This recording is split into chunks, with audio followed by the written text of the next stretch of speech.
MichMash, a place where I get to talk to the weird, wacky, wonderful people of this world, people I adore and want to know more about. Today, my guests are Vicki Friedman and Michelle Rigell of Arts as Healing, bringing the therapeutic benefits of art to those touched by cancer and other chronic illnesses. Vicki is the president and executive director, and Michelle is the assistant director, and I welcome you both. Thank you. Hi, thank you. How are you ladies today? Good. We were Not raining. It's not raining, and we're kind of a little bit tired, so we're going to wake ourselves up very soon. It's just that kind of weather right now in St. Louis. So, Vicki, you started this whole thing. Where did this start? How did this come about? It came about many years ago. In 2005, I was working at Washington University School of Medicine, and we ran the art department, and part of that became a piece that was a test basically to see what would happen if you brought art and the cancer patient together, and what would you get. So we started with a very small poster that said free art classes, and we had maybe 6 to 8 people show up, and it worked. And then it grew, and it grew, and it grew, and it grew. So later, after I had left WashU, the Washington University School of Medicine offered me the Arts as Healing program. And we turned that, my husband and I turned that into a 501c3. So now we have a board and an associate board and lots of volunteers, and our assistant director, who's wonderful. And we are just moving forward every day. And Michelle, how long have you been with the organization? It's been a little over 5 years. I met Vicki, actually, I had signed up for classes at the St. Louis Artists Guild, and she was teaching a medical illustrating class. And at the time, I wasn't sure what to do. As soon as I had graduated from college, I got married, and I was actually planning to go to med school. But at the time, my husband was already in med school, and I just realized that it just wasn't for me anymore. And so meeting Vicki was really lucky, because she kind of gave me options that I didn't really think that I had. And once the classes were over, she was like, "Oh, would you be interested in volunteering?" I was like, "Oh yeah." But of course, at the time, I wasn't sure, because I've never taught art before, but I loved art. So it just kind of started from there. So I want to back up just a little bit. Medical illustration classes? I need to know more about this. All right. I also was interested in pre-med when I was in college. So when I came to WashU, it was perfect, because they had a School of Fine Arts, as well as they had a great science program and, many other things. So I got involved in, I did get my undergrad and grad degree in art, but the day, it was in my senior year, and I had a phone call come in through the office, and someone had asked one of the administrative assistants, "Do you know anyone who likes to draw? We need someone." So I was passing by, and someone said, "Okay, hey, come take this call." And I go, "Who is it?" And they go, "Just take the call." So I took the call, and it was someone from WashU Med School. And they said, "Would you like a job drawing every day?" And I go, "I'm still an undergrad student." So I started it as a senior project, and then stayed there for close to 40 years. Wow. So what were you drawing?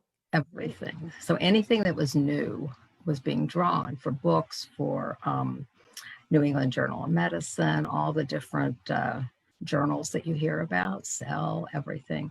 So we had a full department. At first I worked for surgery, so I was drawing strictly surgical procedures, anything that was new, and trying to share that and teach that.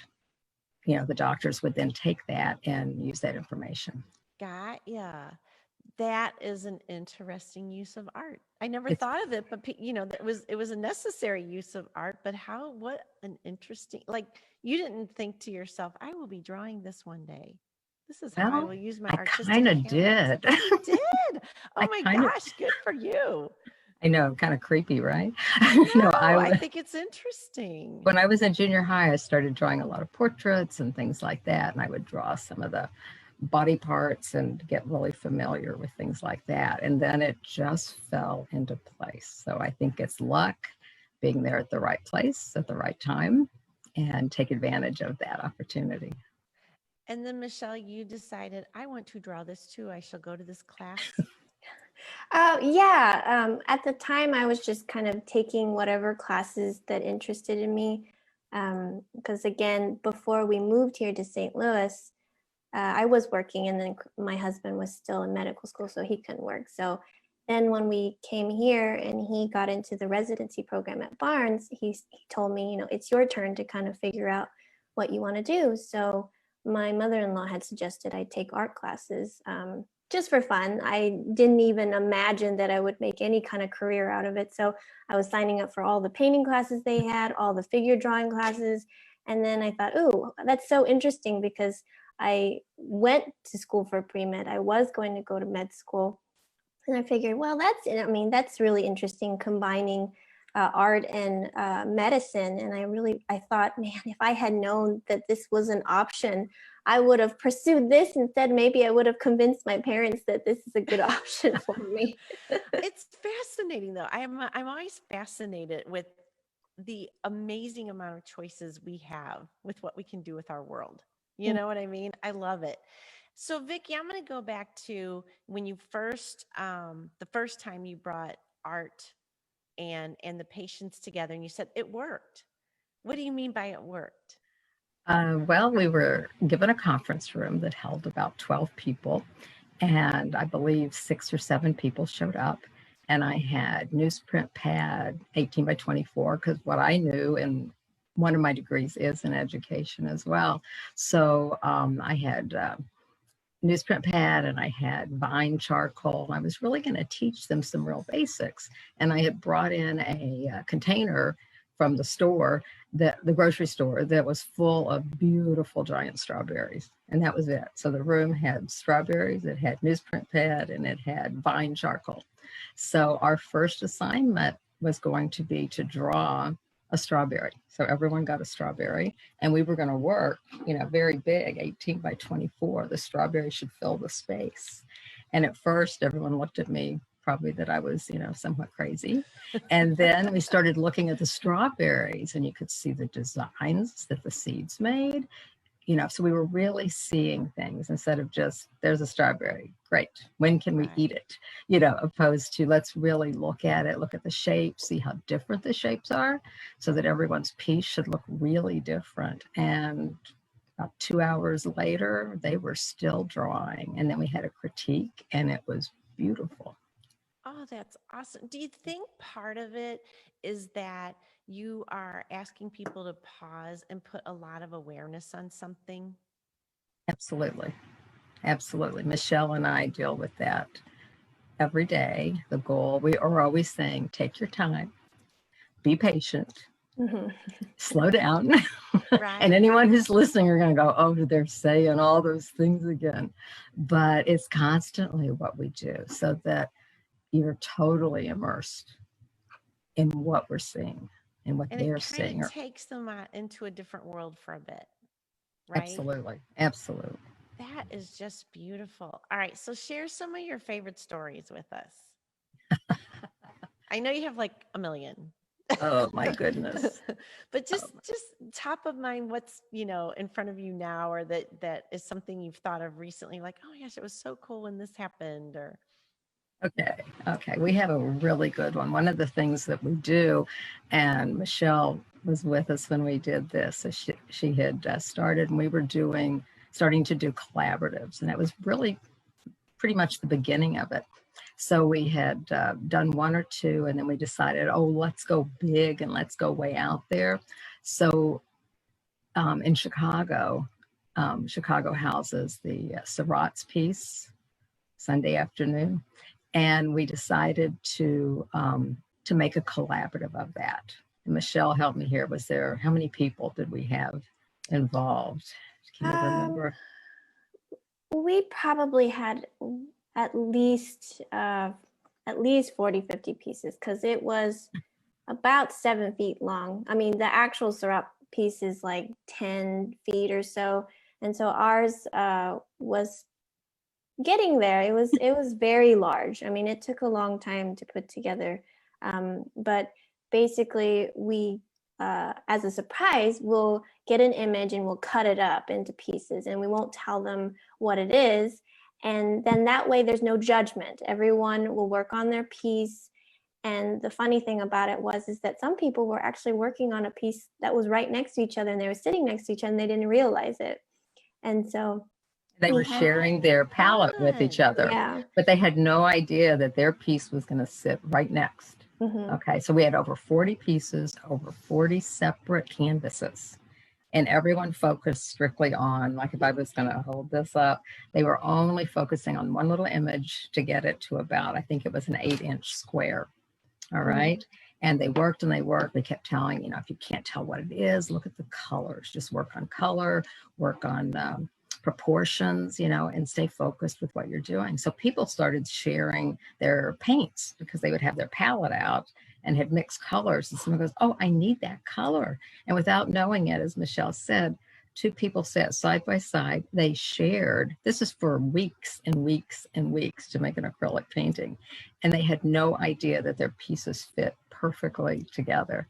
And we were working at Art Mart back then because we didn't have a home. And we decided to start piecing it together a little bit because we had enough done that they could really tell.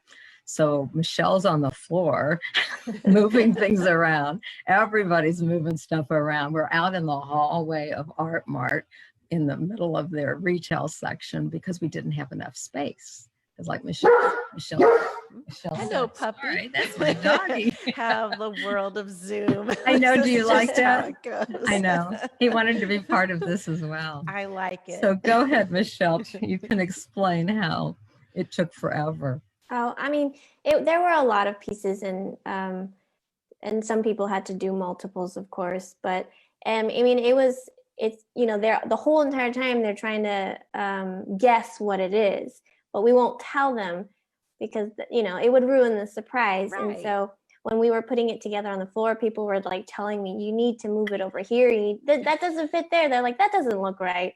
But again, because everyone had a hand in it, everyone's got a different touch, a different style. So things were, you know, things may have been a little off and some people were they were kind of getting disappointed, but we were like, no, that's the whole point.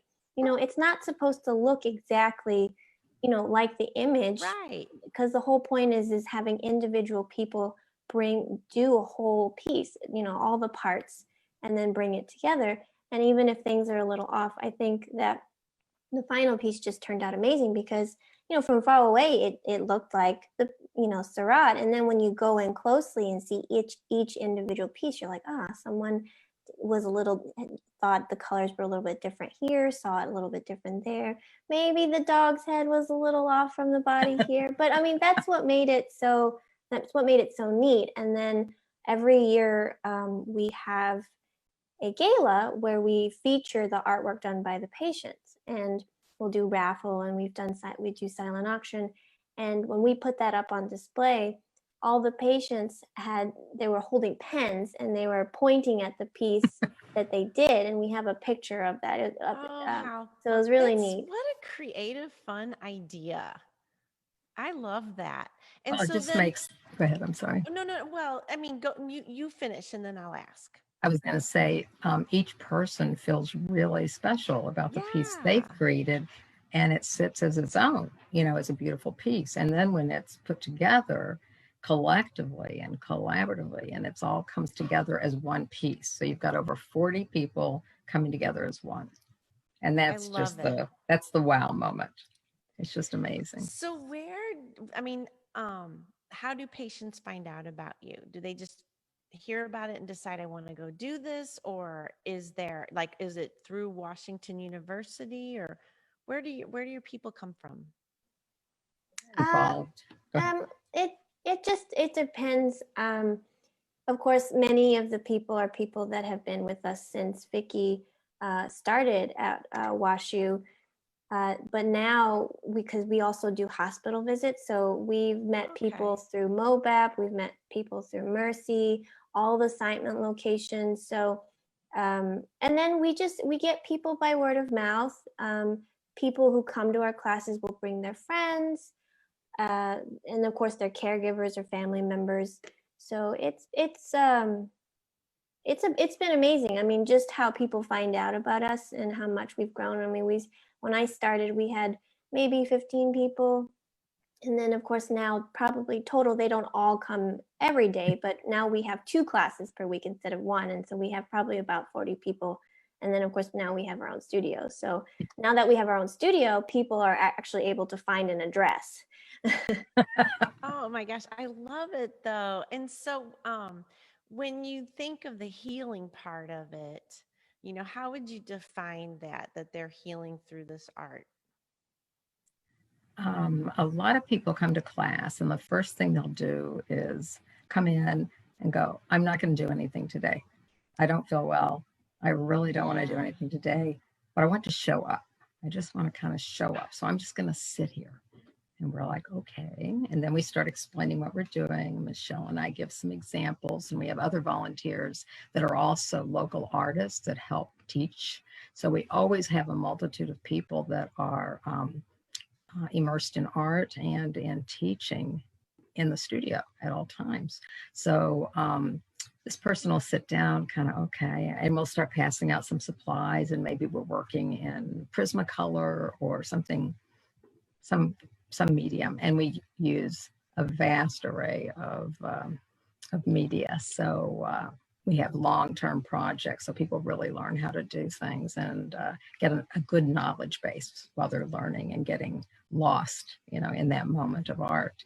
So little by little, most of the time, someone will kind of reach over and go, you know what, maybe I will take a piece, and maybe I'll try this a little bit. And 2.5 hours later, we're going, okay, it's time to clean up, everyone. And that person who really wasn't going to do anything had done a beautiful thing.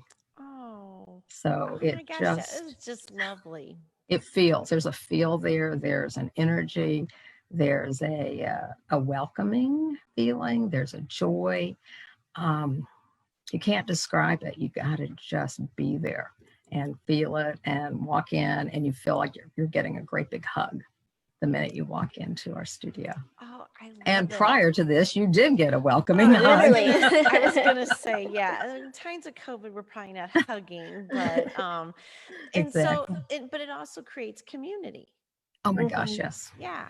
I mean, it's it's like community plus we're doing this awesome art thing together. So not just a support group like we would think of a typical support group where we're talking about what's going on, but it's like we're talking about it, but we're also making these beautiful pieces of art together. Exactly. I think that's kind of like what kind of sets us apart from other programs is that we create that situation, and then the environment, we provide that environment, and then the people create that community. Like, we offer them the environment and the safe place, and then from there they take it from there, they take ownership. And so they've a lot of them, their friends are in Arts is Healing, their best friends are in Arts is Healing, and then they're always so welcoming of anyone new, like as if they've been longtime friends. And so it's almost just kind of taken a life of its own. And then on top of that, we try not to waste anyone's time, in that we want them to leave with a complete product. Like, we want them to actually learn, and not just in academic, anything. Even when we do more craft like things like bookmaking from scratch, like, we always want them to leave with a complete product. So it's not just I'm painting my feelings kind of thing, but I am putting myself in it, but I'm also creating something that I can take home and hang on my wall. Very cool. Well, good job. I'm clapping. And your whole organization. I love it. So I have some kind of fun questions for you guys. Are you ready? I Sure. must know this, especially after learning about the whole medical illustration part. What kind of artwork do you two have in your homes? Uh, you You want to first. go? I have a wide variety. I like everything. So there is not a medium that I don't care for. I respect art, so I find it always, I find beauty in it, whether it might be a sad type of beauty, but there's always something there. So inside and outside. So I love my home to be full of color outside as well as inside. And yet my personal taste for me is black and white, pen and Gotcha. ink. So I think what I've done is the opposite. So I love seeing in black and white when I'm drawing, but I love seeing in color as I live my life. I love So it. I love it. All right, Michelle. Well, a lot of the art that I've started to collect is a lot of artists that I know here in St. Louis. Oh, So cool. a lot of friends. I think that's the really great thing about St. Louis is that there is an amazing art community that a lot of people don't realize. It's of course it's not like Los Angeles or New York or Chicago, but I think it's almost better because it's not so cutthroat. So I do have a lot of different things from because they all have different styles. So I've got like super abstract, very like there's like hieroglyph kind of art and just symbols. A coworker gave me that piece, and then I have another friend, a really close friend of mine, who does a lot of realistic stuff like I do, but they're more kind of fill the canvas kind of art. And then I've got one friend that does a lot of illustrating kind of things. So, and then I love ceramics. So I've got like a collection of cups and things like that. And that's mostly influenced by working at the Dwayne Reed Gallery because he's got all kinds of 3D stuff that I can't afford. But a lot of the artists have like smaller things that they sell like on their shop and stuff. And so I'll get those occasionally. I love it. And also shout out to St. Louis, right? We are not cutthroat. We are really a collaborative. I mean, I think the business and art community is very collaborative, so yes on that one. Yeah. We need more good absolutely. PR. Um, so you guys are so creative. And I was looking at your Facebook page and I saw this whole scavenger hunt that you did. And I thought, oh my gosh, how fun. And so I think, Vicki, I think I saw you balancing something on your chin. What were you balancing on your chin? Was Oh it a yeah, bag of popcorn? I was not sure what it was. it was. Oh my It was a God. bag of popcorn. So this scavenger hunt we did was a home-based, safe environment to get lost in some silly things and some fun things and some artistic things. It was all over the board. So anyone could get engaged, in But one of 100. you were so good at giving them ideas to, engage them. I mean, I loved it. And so of all the Art, like of the different pictures that people shared with you, other than Vicki with her popcorn, what else did you guys really enjoy? Oh, well, first of all, we need to do a shout out to Deb Weinstein, who was our chair for this one, and then also to Sabrina Gibbs, who was the assistant, and Michelle, who really, the three of them really put this Ah, together you so guys all did a beautifully. great job on that. It I was so want to cool. I want to steal your idea. I'll tell people it was I your think idea you should. first. I But think you I just should. loved it. And Definitely steal it. actually later, if you'd like, there are a ton more pictures on our event page on Facebook.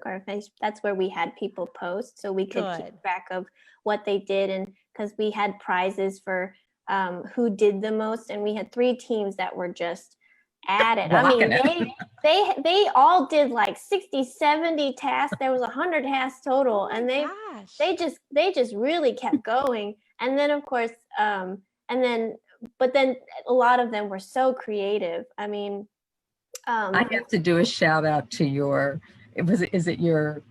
My youngest sister-in-law, she really wanted to win. And she did, you have to go hunting on Facebook, everyone out there, because hers was a zombie, right? What was the exact question? One of the tasks was to do your best Walking Dead impression. Oh. And I can't believe she did it too, because my mother-in-law loves The Walking Dead, so she felt like she that was the one task if she was ever going to do it. And of course, she didn't want to be on camera, so she made my sister-in-law do it. And she put makeup on her, like made her clothes look like they were ripped, and she was making. Wow. If you have to turn up the volume to really hear, but she even had the sound effects. Oh yeah, because they do the yucky sound. Yeah. Oh yeah. Oh, I And love she it. did it wonderfully. I mean, I was Yeah. just, there were 4 of us and we were all day long and night into the next day She should checking send that all of in this. because they look for zombies, you know? Yeah, No, I it mean, was really cool. that So is awesome. I do shout outs for that one specifically. Oh my gosh, how I loved it though. Boy, you did 100 challenges. That's 100 different amazing that you things. came up with that many. I would have been Well, impressed with 10. they did a Well, great job. they did a really good job. Like I didn't really even have an idea what the scavenger hunt would entail. You know, when you think of a scavenger, you think of, oh, looking for items in the house and like Right. quirky things. But so, but it was just a list of like all these activities. Like they were actually riddles in there, and there was also like crossword puzzles, and then there was one that was like, take a video of your family going through a car wash. I mean, and then there was like some musical stuff, like sing a song from Hamilton, play an instrument. I mean, there was really all kinds of things that I didn't expect, and so I was like, I feel like if we had kind of advertised it that way a little more, I think people would have understood it. But I think people thinking, oh, scavenger hunt. It was a very fun, interesting, super creative scavenger hunt. I was like, I loved it. I was like, what a great idea. And I mean, and then all your people played. It was so fun. I loved it. It was very neat. So every team was a household. So everyone was in their home the whole time and created, as Michelle was saying about the car wash, one family, someone got in the car, someone else got the hose, and they started spraying water all over the car on the windshield. So it looked like you were actually in a car wash, right? And then they're cleaning it inside while it's being, coming on at you But from think all about, angles. I mean, boy, teachers out there, go, this is a great idea for kids. I mean, there's, I just think it's brilliant. I would love to go to one. You guys must be so fun to hang out with. You're like the idea machine over there. I can tell. So here's another project you guys did that I loved. And you were saying, and over at some of the Siteman locations, you have these hand designed tiles. Are there any of those tiles that just really touched your heart?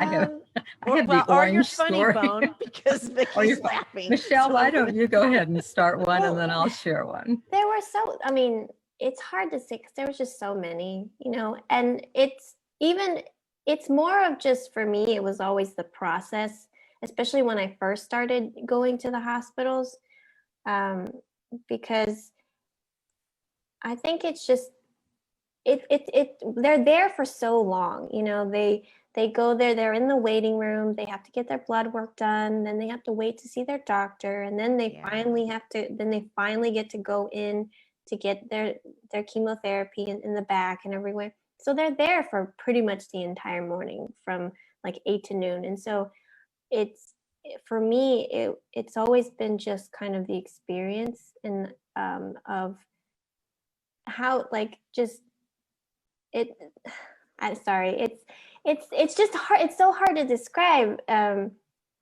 that art, just bringing art there just brings them comfort. It gives them something to do with their family. Some people don't want to do it, but they'll watch, and then later they're like, oh, I want to do it. And it just, they spent, a lot of times people will just be watching on their iPad or reading, but then this gives them a little something else to do. And then a lot of times they're like, oh, I finally get to do it. I've been wanting to do it for so long, because they'll see it because we've started filling up the back in front of each chair. So then as they're getting treated, they can see across the way, they can see the wall across from them and see the tiles. But I think that, there's just so many stories of, I can't even really, again, pick my favorite tile. I think one memorable one, I wasn't there when they made it, but Vicki had showed me where it was. But it was basically a tile that had a light switch. And there was an expletive in there, but it basically says turn off cancer. Love it.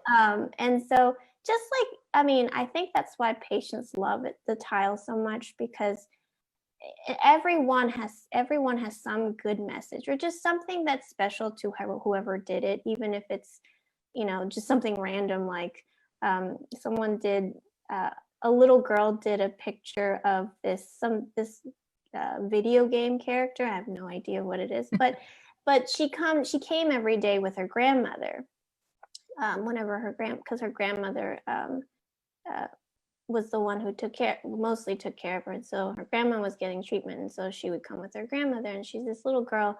But she was like asking me if I could help her draw and stuff. And she even actually had the stuffed animal with her. But just like little things like that, it's just, I think that's what makes that project so amazing. Love it. It does. Vicki has a story. Well, the project started in 2005, and it is an ongoing project. So now we have well over 10,000 tiles in the greater St. Louis area. Wow. Right.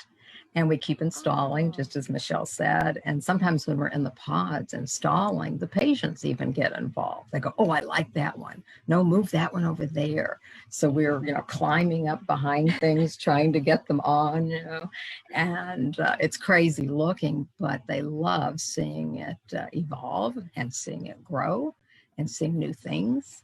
And then they love finding theirs. They'll come back after after they've done it 2 weeks later, and they go, have you hung it yet? And some people come back months later and go, did you hang it? And then we're on a hunt because they want to see it up. They want to see it present. They want to revisit it. And they'll go, it's a butterfly. And we're thinking, we have a lot of butterflies. Right. So we go hunting, and we hunt and search and we find it. So they're really special to each person. And they always take a picture of themselves with it. They want a selfie with it. Right. And we're always taking photos. And then you have people talking at a table who never would have reached out to each other. And on purpose, we have people sharing supplies. So they become a little unit in the middle of a waiting room where, oh, can I borrow this down here? And what are you doing over there? We've got this discussion going on, like Michelle stated, and she might be sitting there helping a young girl paint her stuffed animal, and someone else is doing different things, and they're all working together on art, and they know it's going to be hung up, and it will continue to grow. This is a project that we will not stop. So it is an ongoing. You guys are doing amazing work. It is appreciated. It really is amazing work. So where can people find you? How do we find out more about you? Well, we've got Facebook. We're on Facebook. We're on Instagram. We have a website, artsishealing.org. So you can find all the information about our classes and also our chairside visits. Right now, all of our chairside visits are on hold for obvious reasons, COVID. But and then of our classes, we don't have our normal studio classes, which is unfortunate because we just got a brand new, beautiful studio this beginning of this year, and then we only used it for like 2 months. Oh shoot! And then are COVID you doing happened. it via Zoom? Well, you're doing the scavenger hunt, which was part, but you're also doing the art classes via Zoom. Yes, we are. So we do our classes every Wednesday at 10 a.m. through Zoom. So if you just email us through our website, and we can sign you up. We can also put people on our mailing list, and every week we send out an email on Thursday about what our classes are each week. So our classes are about 2 hours. And now with Zoom, it's kind of weird because we've been joking about it since quarantine started, but we've been really getting people to focus through Zoom. Really? Yeah, That's good. We've been really getting, I mean, I think the great thing about our studio classes is that people are coming together, doing art together and to socialize. But a lot of times it's a little hard to get people to focus on the academics a little bit. So through Zoom, it's, I think just because we've got them on the screen and they're focused on us.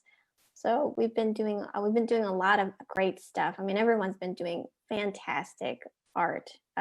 It's been really great. It's been overwhelming, but it's been really great. So And the Well, keep successes that, going. oh, the successes that the patients and artists have done is incredible, because we, at the end of each class, we chat for just a few minutes with the artists, all our volunteers, and we're just like, wow, this is incredible. I mean, we did like, where is this coming from? Exactly. We did a full figure drawing class. We did a full drawing, fundamentals of drawing, and then we moved into figure drawing. And it was incredible. Michelle was our model. And so she had herself set up in 2 different ways so we could direct as well as have her pose. And we did the classic gesture drawing. We did the real quick drawings. We did a little bit longer. We talked movement. We talked foreshortening. I mean, we were in it, and so were they. And the outcomes were stunning. Well, keep it up, guys. I love it. I so appreciate you being here today to share this with people. Of course, more people should know about this. I mean, Our doors are open. what Our an doors are I open. love it. It must be helping so many people. Well, Very it helps good. us as well. So Well, of course. it's Right. a joy. It's a win-win-win-win-win. Yep, I get it. I Always, love it. always, always. Well, thank you guys. So everyone out there, you have been listening to MichMash. Please tune in wherever you get your favorite podcasts, and we'll catch you later. Love you all.